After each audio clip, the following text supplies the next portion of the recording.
Well, guys, look there. So that could have easily been a T3, but I had my goal set for T1, and I don't know what caused that big old pressure candle. I'd have to go there and measure the volume. So it is going to not make, for now, it will not make a higher low right here. I think it will eventually pop up there, give it a little time.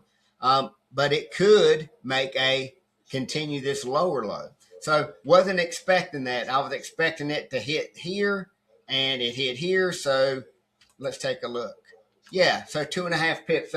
So that could have been a T3 if that's the way you were playing it.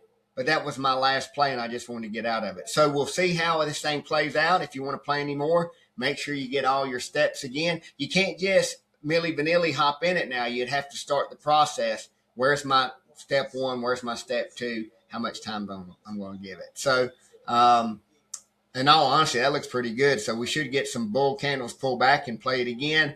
But I'm really out of time. So 3-0 today. Everybody have a great weekend. John, send me some homework, buys and sells on strategies 1 and 3, 2 if you want to. And if anybody has any questions about the free classes, let me know. See you guys. Peace.